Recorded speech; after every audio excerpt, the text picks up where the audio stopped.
જય કિસાન, જય શ્રી કૃષ્ણ સૌને. ખેડૂત મિત્રો, આ છે મધમાખીની પેટી. જો રાયડામાં રાખી હતી 3 પેટીઓ. આમાં ફૂલ આવે ને, ફૂલ અવસ્થા ત્યારે નરમાંથી નારીમાં જાય, ફલનીકરણ થાય આવે. આ 1, 2 અને 3 જો મોટી મધમાખી છે, સાવ નાની નથી. એ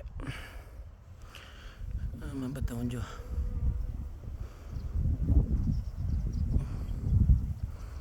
નીકળું તૈયારી.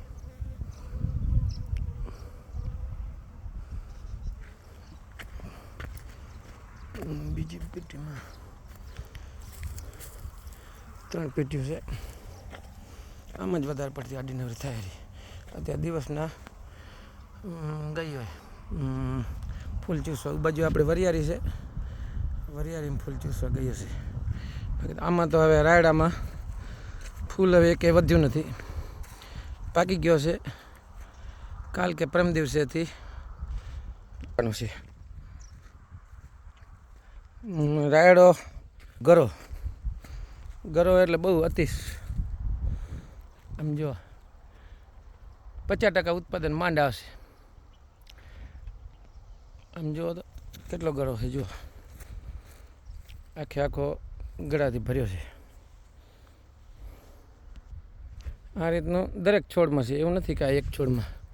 કોઈ પણ છોડ જોઈએ ને, જો આમાં માલ બનવા ન દે. માલનો હજી ચૂસી લે. ગમે ત્યાં જાય ને, ગમે તે રાયડામાં આમ જો કોઈ પણ રાયડો ફરી એવી નથી કે એમાં નથી ચોટ્યો.